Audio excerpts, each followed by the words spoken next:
안녕하세요. 오늘도 사연살롱을 찾아주셔서 감사합니다. 저는 50대 초반의 여성입니다. 늘 힘들기만 했던 제 인생에 5년 전 기적이 찾아왔던 이야기를 해보려고 해요. 저는 보육원에서 자라 늘 가족이 있는 사람들을 부러워했어요. 그래서 꼭 좋은 사람을 만나 가정을 이루는 게 꿈이었죠. 고등학교를 졸업하고 보육원을 나오면서 어느 작은 회사에 취직을 하게 됐어요. 공장에서 일을 하고 옆에 있는 기숙사에서 지낼 수 있는 곳이었어요. 열심히 돈을 모아서 혼자 자취할 날만 꿈꿨어요. 나만의 공간을 갖고 싶었거든요. 그렇게 돈 모으는 데 열중해 있던 어느 날 남편을 만나게 됐어요. 사무직이었던 남편이 공장에 샘플을 전달하러 왔다가 저와 만나게 된 건데요.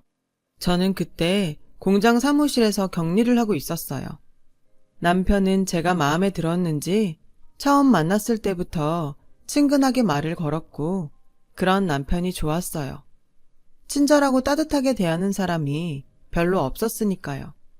처음 받아보는 친절에 마음을 뺏겼던 것 같아요.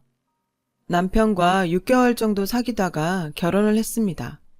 어릴 때부터 꿈꿔왔던 가족이 생긴다는 것에 너무도 마음이 벅차 결혼식 내내 울었던 기억이 나네요. 남편은 그런 저를 보며 결혼식 날 신부가 그렇게 울면 미운 딸 낳는다는데? 라며 놀리는 바람에 더 울었었네요. 시어머니는 말이 없고 무뚝뚝해 보이셨지만 고아인 저를 받아주신 것만도 감사해서 처음 뵀던 날 큰 절까지 올렸었죠. 그리고 누구보다 잘 살겠다고 약속했어요. 결혼 후 몇 년간은 별일 없이 잘 지냈어요. 두 아이가 태어났고 저는 애들을 키우랴 남편 뒷바라지하랴 매일매일 정신이 없어서 하루가 어떻게 가는지도 모르고 지냈어요. 그때 시어머니 댁에 반찬과 김장김치도 제가 다 했는데 지금 생각하면 그 많은 일을 어떻게 다 했나 엄두가 나질 않네요. 그런데 남편이 조금씩 변해갔어요. 원래 성품이 나왔다고 하는 게 더 맞을 것 같아요. 언젠가부터 남편은 월급을 제대로 갖다 주지 않았는데 알고 보니 시어머니가 월급을 달라고 했다는 거였어요. 제가 남편한테 어머님이 당신 월급 달라고 하셨다며 그래도 우리가 쓸 건 남기고 드려야지 그렇게 다 갖다 드리면 애들은 어떻게 우리 생활비는 어쩌고 지금 당장 내일 장볼 돈도 없는데 미리 말을 해주던가 라고 하자 남편은 버럭 화를 내며 아니 그동안 내가 갖다 준 돈 다 어쩌고 내일 장볼 돈도 없다고 그래? 그렇게 돈을 물 쓰듯 낭비하니까 엄마가 돈을 달라고 하셨지. 당신 진짜 어쩌려고 돈 관리를 그따위로 하는 거야. 라는 거였어요. 저는 너무 황당하고 어이가 없어서 당신이 갖다 준 돈이 얼마나 된다고 그렇게 말해? 우리 생활비하고 적금 붓고 나면 빠듯해서 남는 것도 없어. 그건 당신이 제일 잘 알잖아. 그리고 내가 무슨 낭비를 해. 낭비할 돈도 없지만 난 몇 년째 옷도 안 사 입잖아. 그렇게 말하면 난 억울하지. 라고 했고 남편은 시끄러. 앞으로 엄마가 용돈 조금씩 보낸다니까 그걸로 쓰고 살아. 아우 진짜 내가 엄마 보기 창피해서. 라고 소리를 지르고는 집을 나가더군요. 시어머니는 제가 친정이 없다고 은근히 일도 많이 시키셨고 갑자기 불러서 저녁을 지어라. 친구들이 오니 밥상 차려라. 그러는 일도 많았지만 다 꾹 참고 시키는 대로 해왔어요. 그렇게 하는 게 집안에 분란도 안 생기고 나는 미움받아도 우리 애들은 사랑받을 거라고 믿었기 때문이었어요. 하지만 남편 월급을 가져가는 건 도저히 이해가 되지 않았어요. 어머니, 현수 아빠한테 들었는데 월급을 달라고 하셨다면서요. 그런데 그 돈은 제가 적금도 붓고 애들하고 생활도 해야 돼서요. 라고 하니 니네 쓸 돈은 준다고 성주가 얘기 안 했니? 그동안 보니까 네가 아주 씀씀이가 해프더라. 시장 가서 야채 같은 것도 쓸데없이 많이 사오고 내 식구 먹으면서 뭘 그렇게 많이 사는 거냐? 그래서 내가 가지고 있으면서 쓸 만큼만 주겠다고 했다. 어머니, 제가 장을 많이 본 건 어머니가 저희 반찬을 많이 가져가셔서 넉넉히 만드느라고 그랬던 건데요. 시끄럽다. 너 말하는 게 아주 이상하다. 지금 나 때문에 돈을 많이 썼다는 거야? 그렇게 나오시니 저는 더 이상 아무 말도 할 수 없었죠. 그때부터 저는 시어머니에게 매주 조금씩 돈을 탔어야 했는데 그 돈으로는 애들한테 들어가는 걸 써주기도 부족했어요. 남편한테 사정을 얘기하고 용돈을 좀 나눠달라고 했지만 남편은 코웃음만 치더군요. 내가 나가서 사람들 만날 때 돈 없어 절절 매야겠어? 사회생활하는 사람이 여유가 있어야지. 언제 무슨 일이 생길 줄 알고 막말로 갑자기 친구라도 만나면 내가 돈 한 푼 없이 가서 얻어먹기만 해야 돼? 다른 집 마누라들은 남편 자존심 세워준다는데 보고 자란 게 없어서 그런가? 라며 은근히 제가 고아라는 걸 비아냥거리더군요. 저는 너무 억울했지만 더 이상 아무 말도 하지 않았어요. 제 말이 통하지 않는다는 걸 몇 번의 경험을 통해서 알았으니까요. 저는 제가 할 수 있는 일들을 찾기 시작했고 집에서 할 수 있는 인형 눈 붙이기부터 밤가기 같은 일들을 했죠. 손도 많이 가고 힘이 드는 거에 비해 돈은 조금이었지만 그나마 집에서 애들을 보며 할 수 있는 일이었어요. 사정이 이런데도 시어머니는 주는 돈을 더 줄이더군요. 요새 돈 좀 번다며 그럼 더 안 줘도 되지? 라며 조금씩 줄이더니 어느 날부터인가는 돈을 한 푼도 보내지 않았어요. 어머니, 이번 주 돈은 언제 보내주세요? 원래 어제 주셨는데. 라고 하자 네가 버는 돈으로 충분히 쓰고 살겠더만 꼭 내 아들이 번 걸 그렇게 가져다 쓰려고 드니? 너도 좀 염치가 있어봐라. 다른 집 며느리들은 직장도 좋은 데 다녀서 집에 이모들 두고 시댁에도 돈 펑펑 쓴다는데 너는 어째 타갈 생각만 하니? 라며 오히려 핀잔을 하면서 내가 무슨 번듯한 사돈집이 있어서 어디다 자랑을 할 수 있기를 한가? 그렇다고 며느리 직업이 빵빵해서 덕을 볼 수 있기를 한가? 아휴, 정말 내 팔자야. 라고 들으라는 듯 신세한탄을 하시더군요. 저는 어머니한테 돈 만든 걸 포기해야 했어요. 그리고 애들을 어린이집에 두고 다닐 수 있는 일을 찾았고 보험 설계사를 시작하게 되었죠. 남편은 점점 집에도 잘 안 들어왔고 늦게 들어오는 날도 술에 취해 있을 때가 많았어요. 알고 보니 남편은 원래 도박에 빠져 있었더라고요. 그래서 한번 결혼을 했다가 한 달도 안 돼서 파혼을 했었다더군요. 나중에 공장에서 예전에 일하던 아줌마를 통해 듣게 됐죠. 하지만 저에게는 이미 남편 사이에 아들도 있었고 결혼 생활은 돌이킬 수 없는 노릇이었어요. 가족 없이 자란 저는 아이들도 그렇게 키우기 싫었어요.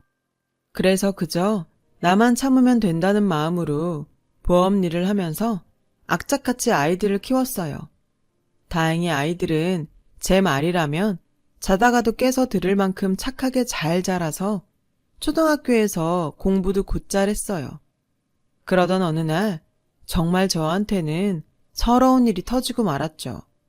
저와 큰 아들 현수가 생일이 같아서 둘의 생일 기념으로 잡채를 만들고 아이들이 좋아하는 치킨을 만들어주려고 양념을 다 묻혀서 냉장고에 넣어두었는데 저녁에 집에 오니 아무것도 없는 게 아니겠어요. 딸아이 말로는 오후에 할머니가 와서 가져갔다는데 정말 기도 안 차더군요. 세상에 어느 할머니가 손주 생일날 선물은 못 줄 망정 생일 파티 음식을 가져가나요. 저는 우라통이 터져서 그 길로 시댁으로 쫓아갔어요. 어머니, 오늘 냉장고에 넣어둔 거요. 저랑 현수 생일이라서 만들어 놓은 거예요. 그걸 그냥 가져가시면 어떡해요. 그리고 제 생일은 그렇다 쳐도 어떻게 현수 생일인데 이러실 수가 있어요. 손자 생일인데요. 기억은 하셨어요? 라며 울분을 토하자 야, 이게 진짜 못 배웠다 이렇게 싸가지가 없어서야? 네가 지금 시애미한테 하는 태도가 이게 뭐냐? 뭐? 생일? 그래, 너 말 잘했다. 너는 내 생일이라고 언제 뭐 그렇게 특별한 거 해준 적 있니? 내가 네 아들 생일 기억 못한 것만 서운해. 네가 그렇게 손자 생일이 어쩌고 하니 기왕 말 나온 김에 나도 하자. 나는 어쩌다가 천혜구아를 며느리로 들이게 돼서 아주 어디 가서 쪽팔려서 말도 못 꺼내고 살았다. 그렇게 사람 창피 주고 네가 맨몸으로 와서 자식까지 낳고 살았으면 시애미한테 고마워서 뭐라도 하나라도 더 주려고 해야 인간 아니냐? 우리 성주 아니었으면 넌 아직 시집도 못 가고 공장에 처박혀 있었어. 네 인생 피게 해줬으면 매일 감사하다고 해도 부족할 일 아니니? 처음에 만났을 땐 큰 절을 하고 부산을 떨더니 내가 돈 좀 관리하고 집에 저녁 반찬거리 좀 가져왔다고 이렇게 쫓아와서 사람을 못 살게 구고 시건방을 떨어? 너 그냥 나가. 나도 너 더는 못 봐주겠어. 계속 이럴 거면 너 혼자 나가. 없어지라고. 저는 애들을 두고 나가라는 말에 시어머니가 저한테 퍼부은 막말은 그저 다 흘려듣고는 집으로 얼른 오기 바빴네요. 남편은 여지없이 집에 들어오지 않았고 새벽 동틀 무렵 제가 출근을 하려고 일어날 때야 술에 취해 들어와서 씻지도 않고 잠이 들었어요. 정말 모든 걸 놔버리고 도망가 버릴까 하는 생각이 굴뚝 같았죠. 하지만 애들한테 부모 없는 삶을 물려주고 싶지 않아 참았어요. 그러던 어느 날 저는 보험 계약을 하는 분과 이야기를 하다가 경찰에 가족 찾기라는 프로그램이 있어서 거기에 DNA를 등록하면 가족을 찾아준다는 말을 듣고는 경찰서를 찾아가 DNA 등록을 하게 됐어요. 혹시라도 만에 하나 내 가족 중에 누군가가 있을지 모른다는 희망을 갖고 말이죠. 그만큼 시어머니와 남편이 제게 주는 서름은 너무도 컸습니다. 하지만 시간이 지나도 연락은 오지 않았고 저도 처음에는 궁금해서 몇 번 경찰서도 찾아가 보고 먼저 연락도 해보았지만 아무 성과가 없자 그냥 포기를 하고 살게 되더군요. 그리고 몇 년 후 남편은 회사에서 정리해고를 당했어요. 전화로 딸아이에게 아빠가 정리해고 됐다며 집에 있다는 이야기를 듣고 서둘러서 들어가 보니 시어머니가 계시더군요. 저는 얼른 애들을 학원에 보냈어요. 시어머니나 남편이나 표정이 심상치 않았으니까요. 아니나 다를까 시어머니는 이제 매달 성주가 주던 월급은 네가 줘야겠다. 네가 요새는 애들 아빠보다 잘 번다는 것 같던데 난 그냥 성주가 주던 만큼만 줘도 된다. 라고 당당하게 요구하더군요. 어머니, 저는 지금 이 돈 못 드려요. 애들 학원비도 많이 나가고 앞으로 대학 보내려면 지금보다 돈도 더 필요해요. 안 그래도 요즘은 보험 계약하는 사람들이 줄어서 많이 어려워요. 그리고 저 그렇게 많이 버는 거 아니에요. 라고 하자 옆에 있던 남편이 너는 아무것도 없이 와서 이만큼 살아놓고도 네 거 챙기겠다고 이러냐? 네가 감히 우리 엄마한테 따박따박 말대답을 해? 네가 항상 이런 식으로 엄마를 대했구나? 진짜 미쳤네. 그런 식으로 말하지 마. 나도 할 만큼 했어. 이건 내가 잘 먹고 잘 살겠다는 거 아니잖아. 우리 현수랑 현아를 위해서 그러는 거라고. 어머니는 그동안 당신한테서 가져간 돈도 아직 있는데 그거 안 쓰고 모아주신다고 했다며. 그럼 지금 그 돈 쓰면 되잖아. 라고 하자 둘은 방방 뛰고 난리가 났어요. 너 진짜 간도 크다. 내가 꼭 그 돈 어디다 쓰기라도 한 것처럼 말하는구나. 넌 내 아들 돈이 그렇게 우습니? 그 돈을 막 쓰겠다고 하네 얘가. 당신 미쳤어? 어디다 대고 큰 소리야. 그럼 엄마는 현수 현아 생각 안 한다는 거야? 둘은 앞뒤가 안 맞는 말을 해가며 저를 잡아먹을 것처럼 굴었어요. 그래도 저는 물러날 수 없었어요.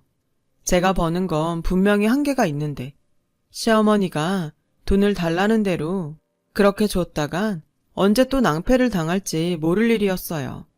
남편은 제가 계속 돈을 안 내놓을 것 같자 이제는 자기 용돈만이라도 달라고 압박하더군요. 그건 어머니가 전에 당신 돈 가져간 데서 주셔야 될 것 같은데 당신 돈 우리한테 쓰는 건 아까워도 당신이 쓰는 거니까 주실 거야. 근데 진짜 이 여자가 왜 자꾸 내 돈을 꺼내 쓰라고 난리야. 남편은 길길이 날뛰었고 그 뒤로 집에서 자주 행패를 부리고 돈 내놓으라고 소리를 질렀어요. 저는 아이들이 남편 때문에 피해보는 것이 싫어서 몰래 밖에서 만나 저녁 먹을 돈을 주며 학원으로 바로 보내곤 했네요. 아이들은 저에게 저런 사람들 아빠도 아니고 할머니도 아니야. 남보다 더해. 엄마, 그냥 이혼하고 편하게 혼자 살아.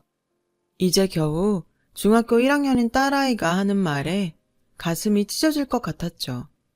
그래도 저는 저런 아빠라도 애들한테 있는 게 낫다고 생각했어요. 그래야 나중에 애들이 지금 제가 겪는 서름을 겪지 않을 테니까요. 그렇게 몇 달이 지났는데 하루는 녹초가 돼서 집에 들어가려고 하니 문이 열리지 않는 거예요. 현관 비밀번호를 몇 번이고 다시 눌러서 경고음이 울렸지만 문을 열리지 않았어요. 저는 문을 두드리며 당신 안에 없어? 왜 문이 안 열리지? 여보! 남편은 전화도 받지 않더군요. 그러다가 저희 집에 시어머니가 오시길래 어머니, 문이 안 열려서 사람을 불러야 할 것 같아요. 했더니 문을 열고 들어가 잠궈버리더군요. 그리고는 저한테 전화를 걸어서 네가 돈을 못 주겠다면 우리도 가만히 있을 수 없다. 우리 집에 하나 도움 안 되는 며느리 이젠 필요 없다고.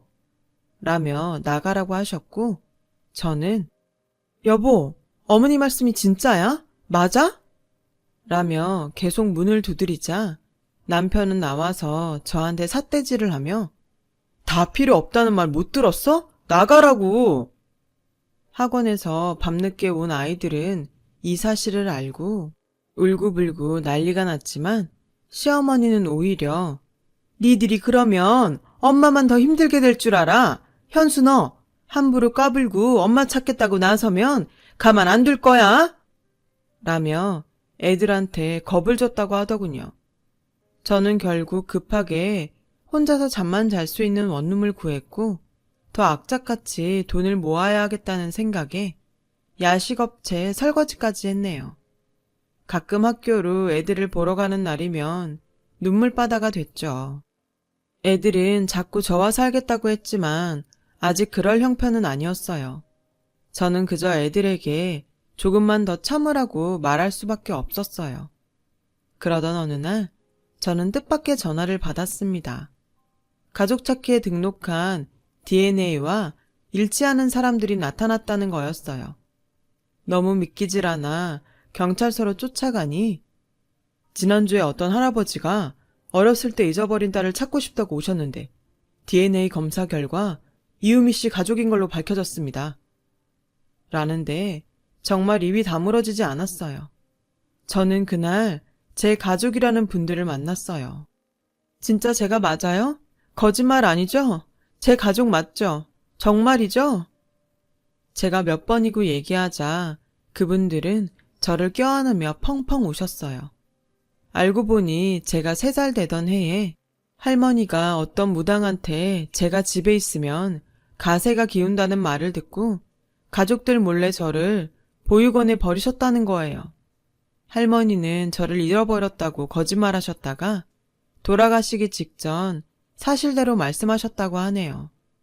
그러다가 제 어머니가 중병에 걸려서 돌아가시기 전 저를 꼭 보고 싶다고 하셔서 혹시나 하는 마음에 저를 찾게 되었다고요. 저만큼이나 가족들도 힘든 세월을 보냈겠구나 생각하니 눈물이 앞을 가렸어요. 그리고 제 이름은 이유미가 아닌 박혜선이라는 것도 알게 됐습니다. 저는 가족들에게 이끌려 어머니를 보러 병원으로 갔어요. 엄마, 혜선이요. 엄마가 그렇게 보고 싶어한 혜선이 왔어요. 오빠가 하는 말에 코에 호스를 꽂고 계시던 엄마는 애써 눈을 뜨시곤 앙상한 손을 뻗어 제 손을 잡으셨어요. 엄마, 엄마. 저는 다른 말이 나오지 않아서 그저 엄마라고만 하며 울었네요. 어머니는 병원에서 제 손을 잡아보시고는 며칠 뒤 세상을 떠나셨어요. 만나자마자 이별한 어머니지만 저는 어머니를 만난 게 너무 감사하기만 했죠. 아버지는 대기업에서 임원으로 계시다가 은퇴하셨고 오빠 부부는 대학 교수이고 남동생은 치과 의사였어요. 갑자기 생긴 제 가족들은 다들 너무 근사해 기가 죽더군요. 혜선아, 널 부끄럽게 생각하면 안 된다. 넌 네가 있던 환경에서 최선을 다해 살았고 그래서 우리를 다시 만났잖니. 나는 우리 딸이 아주 자랑스럽다. 라는 아버지 말에 눈시울이 붉어졌어요. 정말 내 아버지라서 이렇게 내 마음을 알아주나 싶은 생각도 들었죠. 아버지는 엄마와 단 둘이 살고 계셨는데 엄마를 보내고 혼자가 되셨으니 당분간 저와 같이 살고 싶다고 하셨어요. 저는 그게 너무 좋기도 했지만 애들이 걸렸어요. 그래서 일단 제 사정을 오빠한테 얘기했어요. 아버지한테 말하면 충격받으실까봐 걱정이 됐거든요. 오빠는 아버지한테 말해도 괜찮을 거라면서 같이 잘 말씀드리자고 했고 제 처지를 들은 아버지는 화가 나셔서 그 자리에서 일어나 당장 아이들을 데리러 가자고 하셨어요. 저는 남동생이 운전하는 차를 타고 아버지는 오빠가 운전하는 차를 타고 그렇게 시댁 앞에 검은 세단차 2대를 몰고 갔어요. 제가 배를 누르자 시어머니는 저인 걸 확인하시고 막말부터 퍼부으셨어요. 네가 무슨 낯짝으로 여기까지 왔냐? 이제 돈 좀 내놓을 생각이 들어? 그러자 아버지가 큰 소리로 저희 손주들 데리러 왔습니다. 라고 하셨고 그 말에 시어머니와 남편이 어리둥절해서 나오더군요. 남편은 저와 제 식구들을 위아래로 훑고는 어디서 등골 빼먹을 영감이라도 구했어? 그래서 이렇게 와서 큰소리 치는 거야? 내 자식들 그런 구질구질한 돈으로 키우게는 못하지. 라며 빈정대자 오빠가 진짜 생각하는 수준 하고는 저분이 제 아버지세요. 우리가 혜선이 가족입니다. 라며 저를 가리키자 남편과 시어머니는 어리둥절 하더군요. 오빠와 남동생이 우리 애들 옷가지와 책들을 챙기는 동안 저는 시어머니와 남편에게 제 가족을 찾은 얘기를 했죠. 제 얘기를 들은 2사람은 얼굴이 하얗게 질려서 아버지를 보다가 점점 고개를 숙이더군요. 아버지는 돈 때문에 항상 걱정이 많으신 것 같으니 이제 제 손주들은 제가 챙기겠습니다. 그동안 제 딸한테 하신 것에 대해서는 차차 어떻게 할지 변호사와 상의할 거고요. 라고 하셨고 변호사 소리를 들은 시어머니와 남편은 표정이 구겨졌어요. 오빠와 남동생이 애들 짐을 다 챙겨 나오자 시어머니는 다급하게 저를 붙잡고 예, 우리 얘기 좀 하자. 그래도 너 갈 데 없을 때 우리가 받아줘서 여태까지 살았잖아. 아버님 오해 안 하시게 말씀 좀 잘 드리고 하는데 오빠가 시어머니 손을 탁 치며 남의 동생 함부로 잡지 마시죠. 그리고 받아줘요. 어디서 그런 말씀을 하시죠? 제 동생이 결혼을 했지 이 집에 일하러 들어온 일꾼입니까? 사람이 힘없다고 막대하고 그러는 거 아닙니다. 라며 차갑게 말하자 시어머니는 절절 매기 시작했어요. 예, 내가 정말 큰 실수를 했다. 정말 미안하다. 내가 잘못했어. 여보, 내가 미안해. 당신이 돈 안 준다니까 그만 욱해서. 정말 내가 바보 같았어. 미안해. 저는 너무 기가 막혀서 돈을 안 준다고 해서? 당신이 어떻게 그런 말을 해? 난 당신이 본 돈 거의 만져보지도 못한 사람이야. 그런데 내가 아이들하고 먹고 살겠다고 한 돈을 안 준다고 사람을 그렇게 내쫓아? 그것도 일하고 들어오는 사람을? 나 이혼 소송할 거니까 그렇게 알고 있어. 저는 애들을 데리러 학교로 갔고 갑자기 외할아버지와 외삼촌이 생긴 아이들은 어안이 벙벙했지만 곧 너무 기뻐하며 좋아해줬어요. 그리고 시어머니와 남편은 몇 번이고 제게 연락을 하고 찾아오기도 했지만 만나지 않았어요. 한 번은 제가 오빠 부부와 백화점에 갔는데 어떻게 알고 시어머니가 저희를 쫓아오신 거예요. 그래서 오빠가 무슨 얘기할 건지 드러나 보겠다며 같이 백화점 커피숍으로 들어갔죠. 그랬더니 시어머니는 저희도 쟤하고 잘 지냈는데 아들이 회사를 그만두면서 문제가 생긴 거예요. 용돈을 안 주겠다고 하니 불화가 좀 있었고 저도 남들 다 받는 폐물이니 예단 못 받고 며느리 맞았는데 제 입장은 생각 안 하시고 무조건 안 좋게 보시니 억울하네요. 라며 눈물을 찍어내는 거였어요. 그러자 오빠는 좋습니다. 그 용돈이란 거에 폐물 예단해드리고 저희도 가정폭력과 협박으로 아드님 사돈분 정식으로 고소하겠습니다. 라고 하니 시어머니는 아니 그러시면 얘기가 틀려지죠. 라며 언성을 높이려는데 오빠는 다 들리게 큰 소리로 지금 혜선이 이혼 변호사 만나고 있는데 애들 증언이 굉장하더군요. 하루가 멀다 하고 술 마시고 도박하고 집에 안 들어오는 아버지에 집에 있는 애들 간식까지 쓸어가고 돈 한 푼 안 보태면서 엄마를 부려먹는 할머니. 이 정도면 이혼 사유로 차고 넘친답니다. 그리고 집 현관 번호까지 바꾸고 못 들어오게 해서 1년 가까이 밖에서 살게 했죠. 이런 것도 다 죄가 될 수 있고 위자료 받아낼 수 있다고 하던데 저희는 그대로 다 진행할 겁니다. 그러니까 그렇게 알고 계세요. 억울하다는 시어머니 말에 기가 차서 저도 한마디 했어요. 어머님 집에는 최신형 에어컨에 제일 큰 냉장고까지 있고 부엌도 최신식으로 다 뜯어 고치셨던데요. 우리 애들 낡은 에어컨 안 돌아가서 더워서 힘들어할 때 언제 한번 들여다보기라도 하셨어요? 어떻게 이렇게 뻔뻔하세요? 이제 와서 제가 친정이 생기니까 이런 식으로 돌변하시다니 정말 너무 유치하고 우습네요. 그 미안하다는 말도 못 믿겠으니까 나중에 법정에서 만나죠. 라며 소리 질렀고 시어머니는 주변에서 다 쳐다보자 얼굴을 숙이고 서둘러 나갔네요.